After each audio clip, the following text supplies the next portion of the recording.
entertain a Motion to adopt. approve. Second. We got a motion and a second. All in favor say aye. Aye. Minutes are approved. Item number 1, under old business, is approval of change order number 3 for the 2020 private lateral repair assistant project with One Call Services of Alabama. The total is $10,767.50. Welcome back, Mr. Kearney. Hey, good afternoon. Merry Good Christmas. afternoon. Yeah. So this was on the last projects committee. There was a request for a map of where we had our work order locations for the 27 work orders. I've emailed you all that map. And so any questions after that? Questions? Thank you for doing that. I Yes, looked sir. at the map. Yeah, Not Alicia's encouraging. driver made that map and pretty good looking one. Thanks for getting that to us. Motion to adopt. Second. Motion is second. All in favor say aye. Aye. Item number 1 is approved. Item number 2 is approval of a minor public works contract with Price Civil Services for repair of a water main. The total is $90,640. Brian? Yes, sir. So, Springbrook, this is water line, 2-inch galvanized water line replacement, along Springbrook Circle. That road's getting resurfaced, so ahead of that, we're replacing the sewer and water and some of that, area. It's paid for out of our water distribution, capitals, repairs and supplies budget. Right now, like I said, right now they're working on sewer.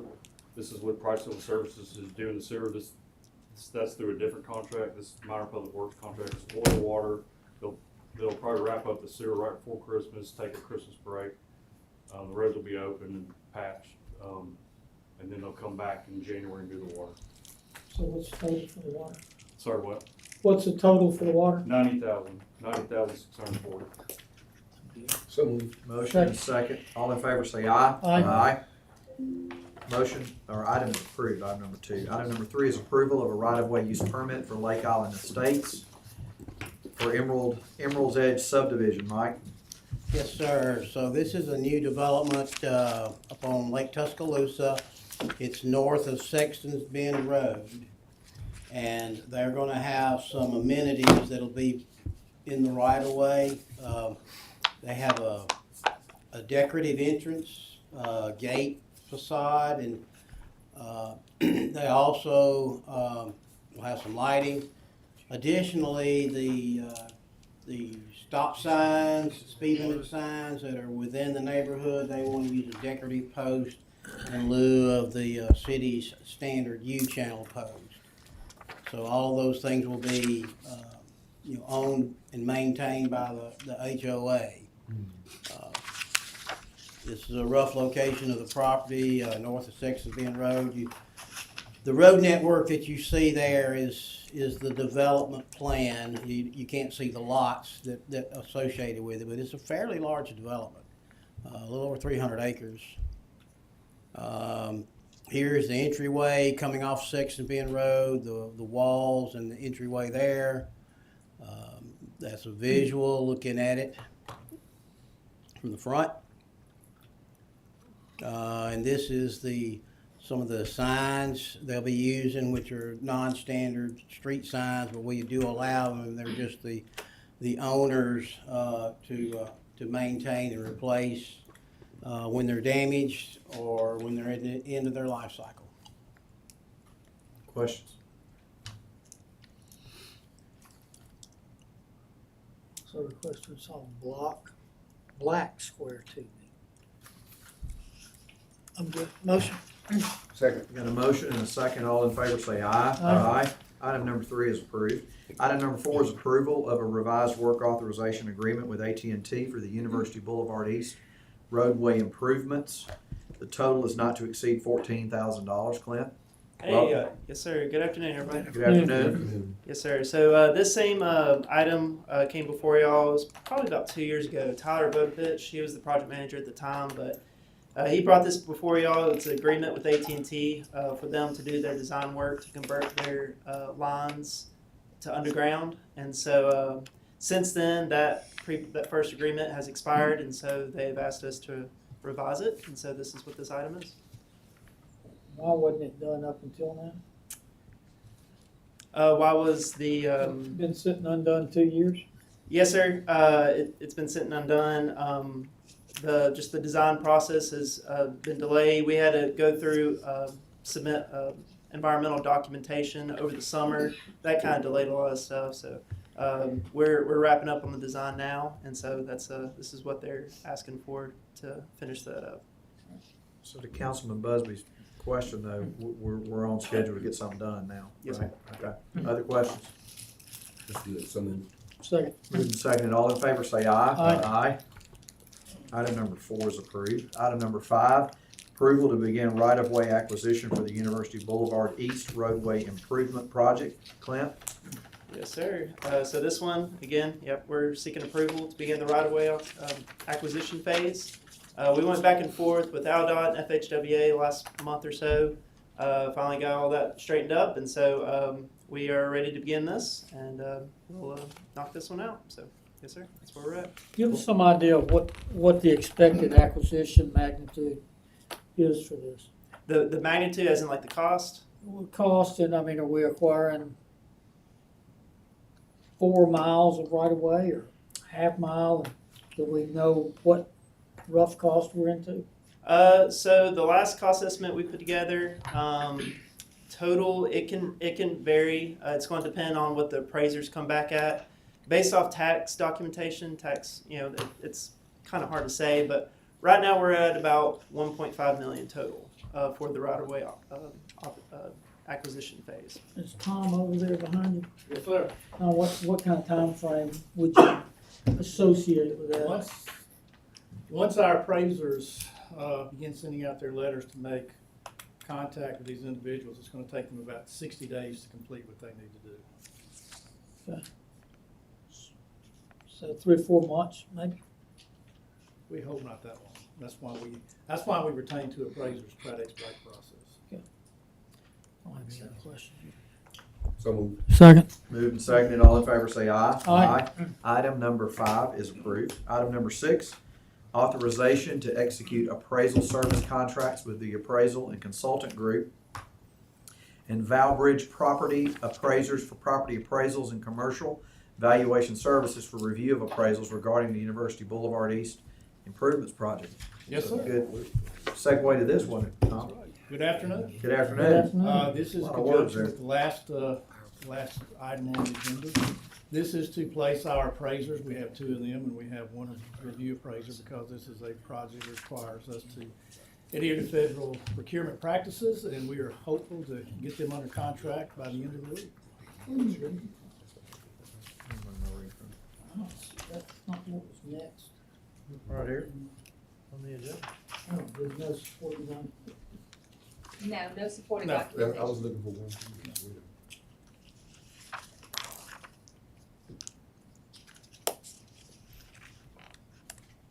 So this then be ready to go, then I can It start is. calling on. It is our hope that tomorrow we will get the contracts out, overnight mail, and we can start sending out donation letters tomorrow. Are Okay. we gonna have some detail on the contracts when that happens? Yes. We'll be glad to send you that. The contract amount is roughly between $250,000 and $300,000 for all 3 contracts. 2,250 $250,000 to $300,000 for all Total 3 appraisal. contracts. Yes, sir. of the right-of-way acquisitions. That's their, yes, sir, those are their fees. $1.5 million-ish rough cost. Yes. Is that what you recommend? Yes, sir. I don't have any other questions. Motion? Second. Motion second, all in favor say aye. Aye. Item number 6 is approved. Item number 7 is approval of an amended lease and operating agreement for the Benjamin Bars YMCA. Tom, I know I was up again quick. you're still here. Thank you. Still here. As you recall, when the city acquired the Y properties several years ago, we entered into a lease agreement and an operating agreement with them. What's before you today is to amend that lease agreement and operating agreement, to basically reflect the address and description changes for the new Benjamin Barnes Y. No other than just that. Well, there's one provision, if you remember, the main provision under the lease agreement is, you recall that there was a provision that allowed the Y to, at some point in the future, repurchase these properties. Mhm. There was that option. In lieu of that, what they have agreed to do is to extend their option at the end of the original term in 2053 for a 30-year option. So we took back their right to acquire the facilities back. Well, it was negotiated, yes. Right, and Yes, I sir. mean arbitrarily, we wouldn't do that now. And the exchange, the quid pro quo was, we extended another 30 years. Yes, sir. In 2053, they get the option for 30 years, yes, sir. I think it's Motion, Second. Motion second, all in favor say aye. Aye. Item number 7 is approved. Jeff, thank you for being here. Thank you. Item number 8 is approval of a minor public works contract with Delta T LLC for installation of a fan at the Fleet Building. The total is $8,036. Parrot. Thank you, Counselor. So this is to install another fan in the Fleet Services building over at TDOT. We already have one that's approximately 8 foot in diameter. We're gonna shift that one over and install another one. It's gonna help the guys tremendously in the summer. It just gets so hot and it's hard to keep that space cool when it gets 100 degrees outside. is this in your facilities budget? Facilities renewal. Questions? I don't have any other questions. I don't. Motion, Second. Motion second, all in favor say aye. Aye. Item number 8 is approved. Item number 9 is approval of a minor public works contract with Jones Masonry Construction for cut and redesign of the Snow Hinton Park sign. The total is $11,245. Scott, welcome. Good afternoon. good afternoon. Good afternoon. Yes, sir. So this is basically the rock signage that's on 82 or McFarland Boulevard. It's in a U shape. We're proposing to take out probably a 10-foot section to leave a better sight line for safety and just to upgrade the sign itself with some landscape, new lighting and things like that. And probably clean it up a little bit. Yes, sir. Yeah, I noticed that the other day coming back in town. Questions? And where's the money coming from? That will be your elevate for the parks. So moved. Second, Moving second, all in favor say aye. Aye. Item number 9 is approved. Item number 10, approval of a minor public works contract with Rick's Service Company for routine preventative maintenance for generators. The total not to exceed $30,000. Scott? Yes, sir. This is also just it's a maintenance contract. It's for the 91 generators. This will basically cover a quarter, but we just have to have it so we can get our batteries, filters, oil, and keep all our generators operating correctly. Questions? And this money will come from? This would be your maintenance contracts. motion, Second. A motion and a second. All in favor say aye. Aye. Item number 10 is approved. Item number 11, approval of minor public works contract with ProClean to clean and repaint at Mercedes-Benz AMP. Total is $9,140. Tim? Thank you, good afternoon. Good afternoon. This is funded by the River District AMP Repairs and Supplies Maintenance, and this will be for cleaning and repainting of the entire backstage area. This is the first time the backstage of the AMP has been repainted since it was constructed. Oh, wow. Questions? there are no immediate plans to alter or modify that area, is there? No, sir, they're not. Well, we gotta get it looking nice for Ringo. And this is just the backstage, the entire backstage area that's black, so this is, black. Motion, Second. Got a motion and a second. All in favor say aye. Aye. Item 11 is approved. Item number 12 is approval of a professional services contract with Caleb O'Connor for artwork at Linton's Barbershop Park. The total is $199,616. Tim? Thank you. This is, the funding is coming from the Linton Project account called the Civil Rights Trail account. We've got 1.4 million budgeted for this project. And what we've asked Mr. O'Connor to do is work with the design team for creation of the primary mural wall that's going to go at the back of the site. And I believe council has seen these renderings here for the park, and so the wall that we're talking about is the wall at the very back of the park here. So what we are anticipating right now is for that wall to have a bronze relief of Reverend Linton with a barber chair also in relief, with the rest of the wall being mineral paint. And this is, of course, in District 1. Tim, let me thank you so much for your work and hard labor. I just want the community to know that this has been a sure labor of love for our community, and that the legacy of Pastor Linton will live on forever. Can you kind of elaborate on even how we even got to this point? As far as the design Yes, of the sir. project? Yes, sir. So I became involved with this project in the spring, and a lot of work had already been done by the operations group at that point. The city, of course, acquired the property. We've been working with CCR Architecture out of Birmingham on design for this part. We've also been working, of course, with the Tuscaloosa Civil Rights History and Reconciliation Foundation, getting and receiving all of their input for items to be included in the park. And of course, this is still an early rendering. What we've got, what we're anticipating to do is memorialize not only local civil rights activity, but also civil rights, activity at a national level within the park.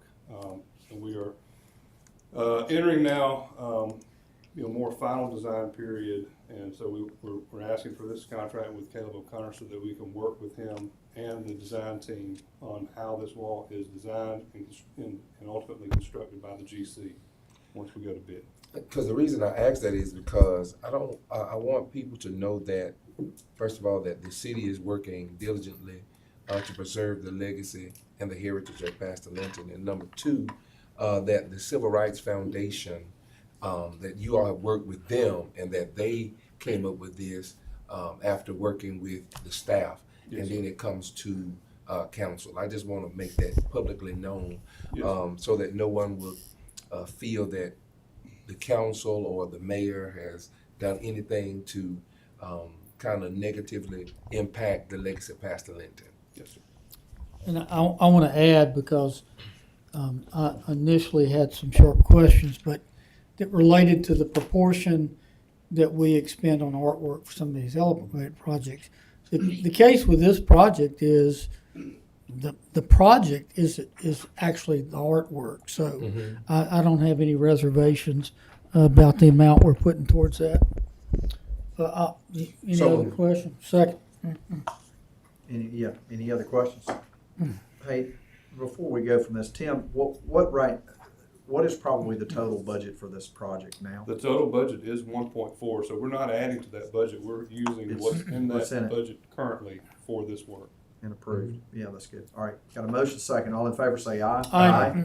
Item number 12 is approved. Item number 13 is approval of commercial activity permit on Lake Tuscaloosa for the Captain's Club. Scott Holmes.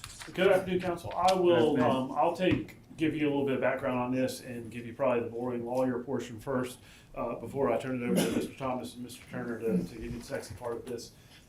As you'll recall, we've started having more development and more opportunities on Lake Tuscaloosa. Last fall, we got a little creative with, I can't remember their name. What's their name? Dockside, sorry, and the restaurant that Cal Holt and them have doing finding avenues within our current law and current code to maybe do something a little different than what we have done in the past. And at Dockside, that was allowing a permissive use permit for an area that is within the acquisition line, but is typically above where the shoreline would be, to allow basically a lawn area and overflow area for Dockside. What this is, and I'll let them go into the project more, I'll give you more of the legal framework, is Mr. Turner's requesting the ability to do commercial activity. Where you would normally see this under section 18-68 of our code is for a commercial pier permit. And you see those all the time for various marinas. As a matter of fact, Mr. Turner's gotten one there at the Captain's Club. This is not a pier, however. What Mr. Turner's wanting to construct is, I believe they're called wibbits. You'll see them sometimes in pools. They're in other lakes around. They are, from a layman's term, a large floating obstacle course on the water. And so one of the things we have done to try to make sure we're protecting our lake and we're protecting our other citizens, we don't want to see a bunch of things just popping up everywhere. We want to make sure they're in a place that is good for the lake, that makes sense for the lake, and that they're being done in a way that would protect us. And so this is really the first of these we've done. So we've set the bar fairly high. And so one of the things we're requiring is commercial insurance, $1 million, $2 million. So it's actually a lot more insurance than we require most of the marinas to carry. We are requiring a certified professional lifeguard be working anytime that it's in operation. Mr. Turner's group is indemnifying us. He's worked with Mr. Thomas to look at the positioning of this. They're topographically, every little nook and cranny of Lake Tuscaloosa are different. And so what makes sense in one area doesn't necessarily make sense in another. I'll let Mr. Thomas go over his slideshow that kind of has the details of this that may be a little more interesting than listening to me. And I'm sure Mr. Turner would be happy to answer any questions. Okay. So the purpose of the Whibbit is, it's like you said, it's an inflatable obstacle course. Yacht Club wants to have the proposed season from May 1st to September 30th with waivers signed, like Scott said, with a lifeguard. And so right now there's an existing restricted area in the front of Yacht Club. We're going to extend that to encompass the area of this Whibbit, prevent boats and outside people from entering it without lifeguard supervision. This is pretty much what y'all are, exactly what y'all are wanting out here with the trampoline, the tower. But an example of what they're getting. This is a layout of what they're wanting with the trampoline. And we've discussed, so each individual piece has a manufacturer specs for the required depth. So Andy and I talked, we're going to get together once his pieces come in and go over exact layout once everything's in, because we were a little concerned with the water depth of where it's going to be located. So we've discussed setting a minimum lake level, finding the correct depth for all things. And so if the lake were to fall, say 3 foot, we'd say, okay, at that time when the lake hit this depth, the park would have to suspend activities until the water level came back up and was a safe depth. The location is going to be between the T-shaped dock and the boat slips. And we've went out there and measured. There'll be ample clearance between all the obstacles and the docks.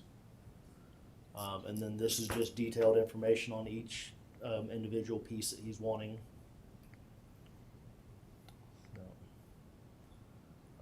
Like I said, you know, the manufacturer defines the minimum water depth for each locations. And then this is the restricted area buoys that we'll have in place. Okay. One of the things that I probably should have added is Mark and his team at Lakes have the ability to cancel this. The city can revoke it and we can suspend it. If for some reason the lake level gets low, we can say, hey, you're not using that right now. And we have that authority here. Do y'all have any questions? Looks fun. Can't wait. My concern would be the blocking off from the boat traffic and all that, but you've answered that, so that's. So by our code, you can't restrict more than 1/3 the distance of the slough. And in that particular area, he can extend out 85 feet from water's edge and still stay within that 1/3 distance. So they'll still have 2/3 of the slough to travel down. That's good. Other questions? So again, looks fun. How do we, Scott, you kind of alluded up front to, the problem's not this one. The problems is if they begin proliferating all over, both from somewhat of safety, but also just an eye pollution. So what guidelines are we looking at to govern this so that we don't hear, well, you did it for them? Well, and this is an area that. Is it the insurance and the? I think we take the permit that we've granted and say, these are the conditions we've had before, can you meet those conditions? And is Lakes okay with this area? And if you if you look at where this is, I think there is one personal dock kind of back around behind it, but otherwise, this isn't an area where there should be a lot of boat traffic, and quite frankly, this is an area where frequently we have complaints of boats moving too quickly. My hope is some of these additional buoys and sort of. And my Slow it question, it certainly takes into account safety, but also the natural beauty of that asset. We don't want it looking like a floating circus.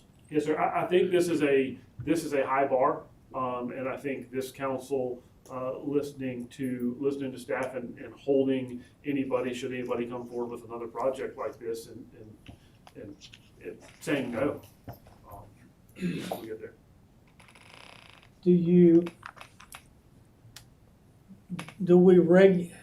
Does it have to be associated with a land-based facility? I mean, you can't drag one out in the middle of the lake, throw an anchor out and go, I'm a water obstacle park. Correct. It cannot be abandoned in the lake. It would be determined to be a navigational hazard, and we would remove it.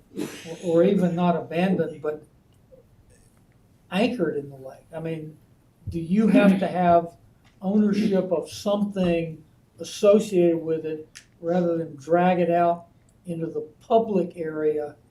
So that's and why call yourself a water park. That's why we're having them do a commercial building permit, because they will be placing permanent weights into the bottom of the lake to secure it. So this will be licensed to or permitted to Yacht Club, and that would be another way.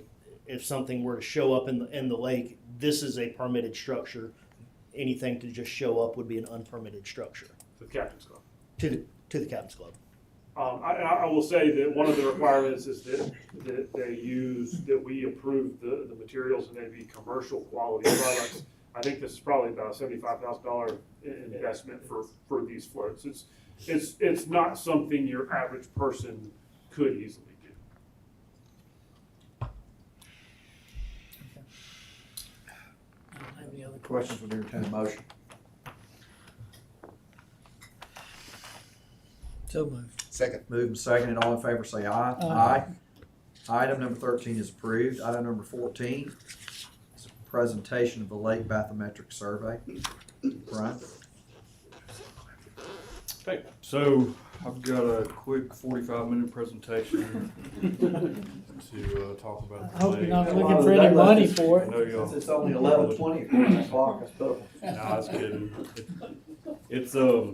It's 8 slides. We Should got take all about day. 5-10 minutes. I have- So yeah, so basically I'm gonna walk through the bathymetric survey we did, 2023, 2024, talk about some issues we saw in the survey, and then talk about our path forward. So you see the bullets on the board. The last bathymetric survey was performed in 2004. That was done by Charlie Foster and Associates. One of their that was a Tuscaloosa survey firm. One of their surveyors now works for Thompson Engineering, Brian Foster. So him and the rest of the Thompson Engineering surveyors performed this work. The way that you see they performed the work from March 23 to this last February. Their method was basically, imagine the lake is a channel and that's the alignment, and they would do cross sections every 100 foot, and on those cross sections they'd take a survey shot every 10 foot. So they get one cross section, 10 foot spacing on shots, move up 100 foot and do the same thing through the whole lake. And then what they did was that creates a digital surface. So they took the 2004 digital surface, overlaid them, and that told us our change in volume. So the great news, one of the things. I'm sorry, say that one more time. How much? Like the The surface part about 2004 digital surface. Yeah, so the 2004 survey, they took that surface, and the 2024 survey had that surface, and they compared them. Basically, they overlaid them, saw where there's changes in elevation, and that's the loss of volume that we had. That's what comes up with the 1%. Less than 1%, yes, sir. So that's, I mean, that's basically negligible within the exercise.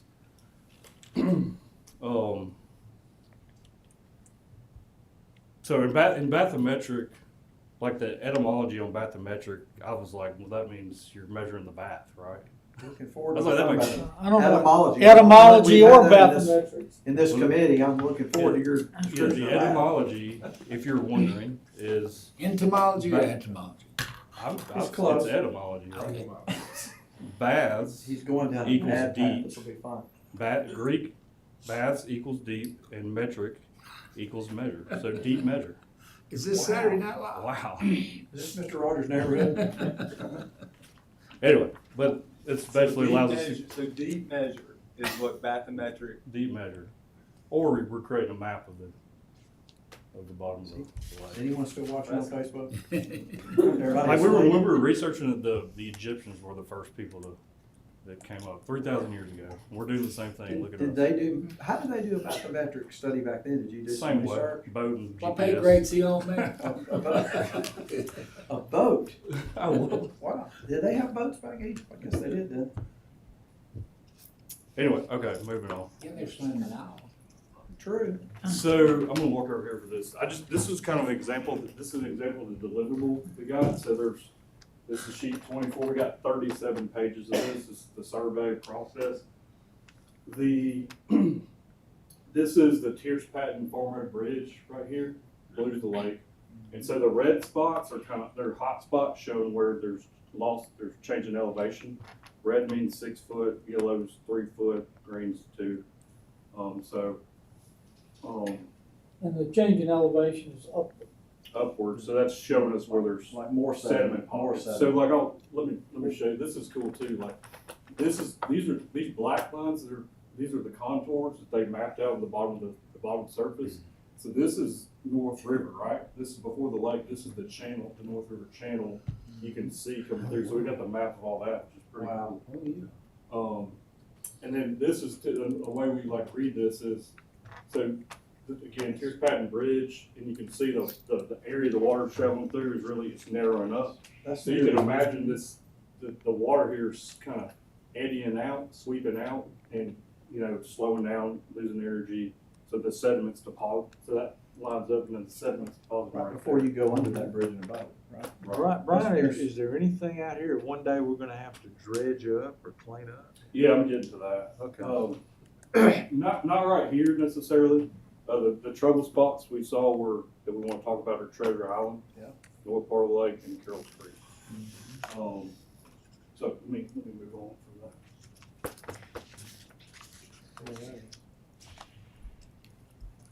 So there's Carroll's Creek. So you see all the yellow and the red. That's that slough that's really filled in. John, that's the one we rode in the boat. Yeah, We first got on the council. That one right there is the one we rode down in that's there. what I was thinking It about. was. That's a trouble spot. I think for me, and I think for us, I mean, this is a concern. There's a lot of sediment coming in there. Obviously, that basin's changed greatly over the past 20 years since the last survey. So you see, look at this slide here. The basin reaches all the way up. The blue line's the creek, Carroll's Creek, and it reaches all the way up to 171 Bone Camp Road. You see like the lean there. Just gives you a kind of a scale of the basin. Pretty good distance. Yeah, and you can think Pretty of good way. all the things that have happened in there the past 20 years. All the development. Yes, sir.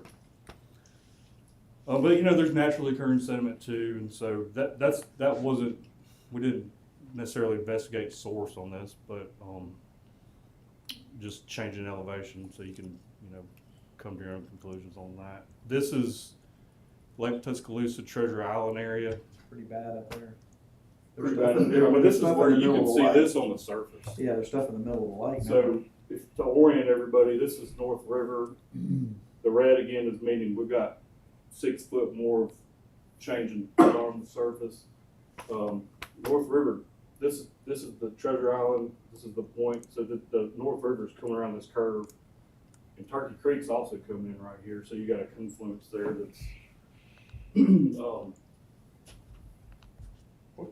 Do you have a theory on what the major driver in that area is at Treasure Island for all that settlement or whatever? Is that I do. coming from from the rivers?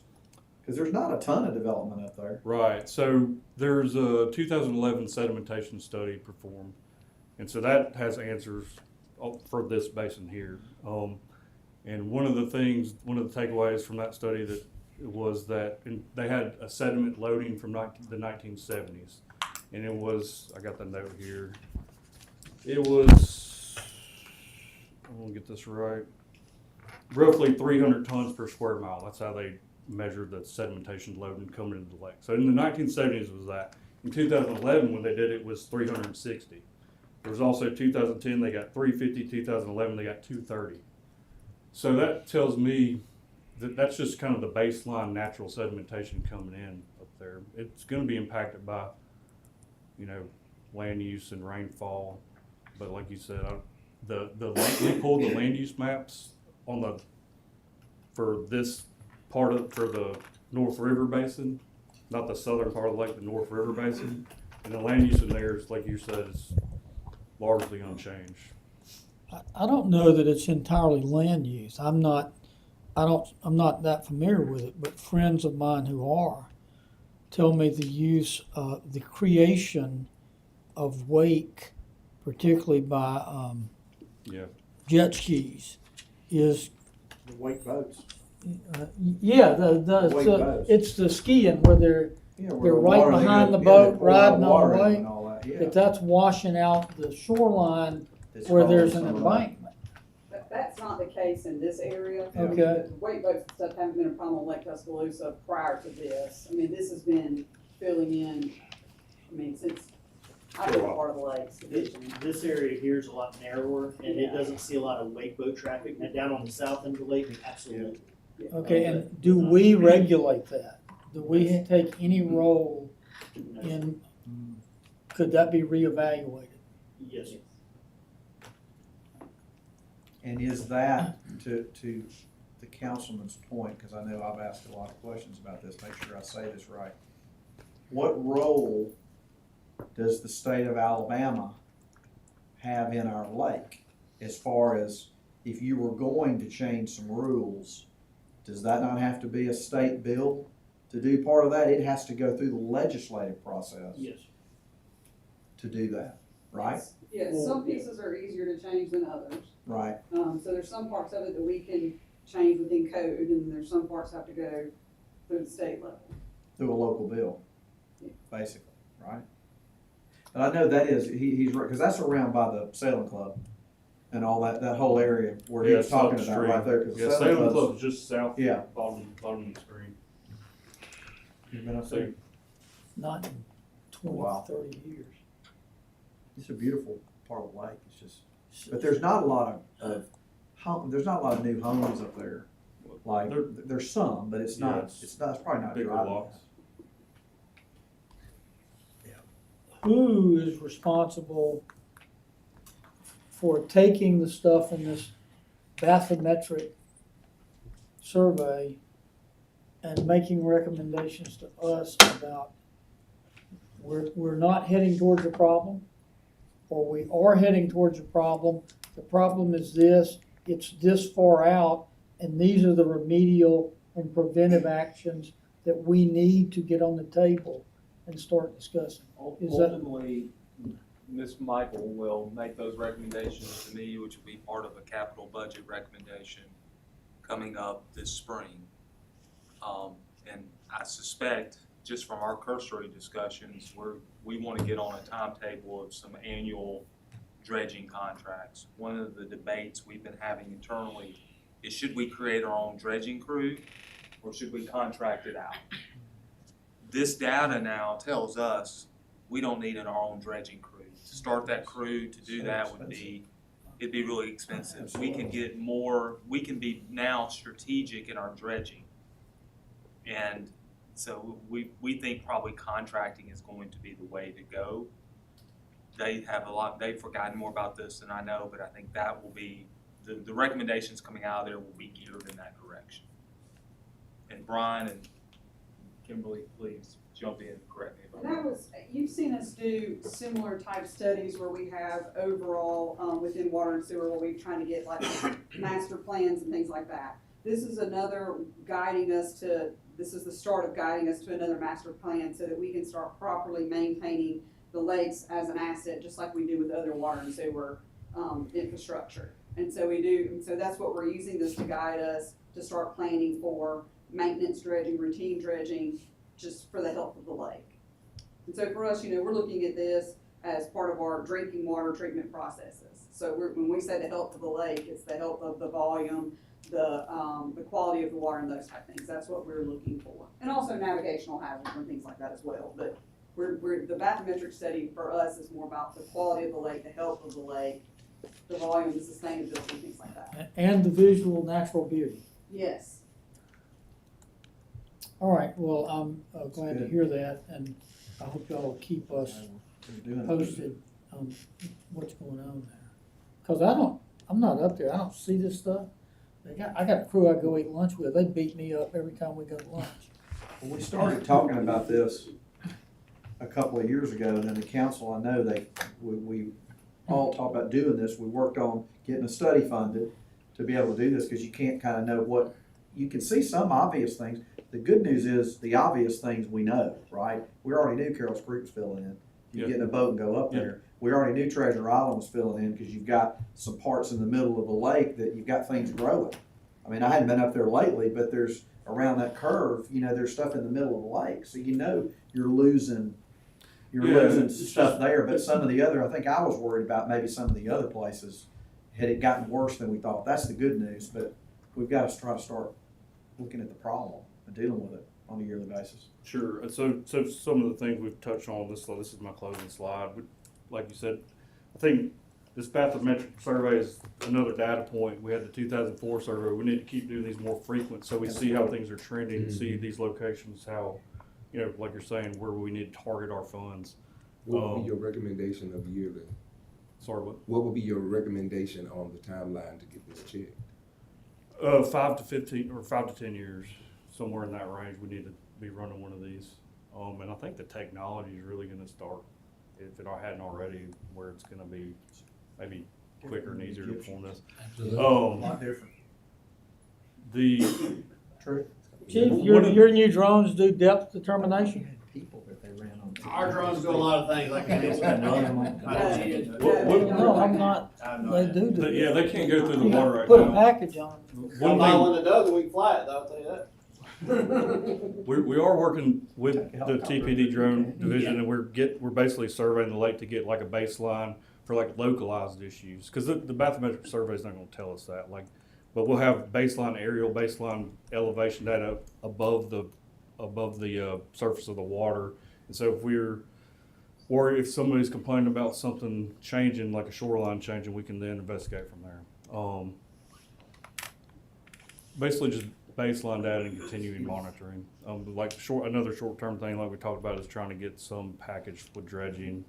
In the new world, as we do this, at some point we'll have to talk about some of these wake boats and all this stuff again, I guess. But I was just thinking, if you're looking at construction and different things, there's all kinds of technology y'all have now to look and see how some of this will affect, too much development or whatever it is, right? I mean, I think this is a great tool to be able to watch the lake and see where we've got issues and then deal with them proactively. I think that's going to make the citizens feel better. It's going to make all of us feel better too, right? Because that's our huge source of life in Tuscaloosa. So that's good. Anything else? For me? Anything else? You got any other words of wisdom or like some definitions No more etymology. or words or anything you want to throw out that we'll talk about before Christmas? Not this week. Sounds like an invitation back. Hey, if you're back next week, can you bring another word since you took bathymetric and you kind of divided that out for us? I'll Maybe be you back can bring next us something. Etymology. Etymology. You can bring that back, kid. That's good. Why don't we talk about the Egyptians? I like that. Motion to adjourn. Second. We got a motion to adjourn in a second. All in favor say aye. Aye.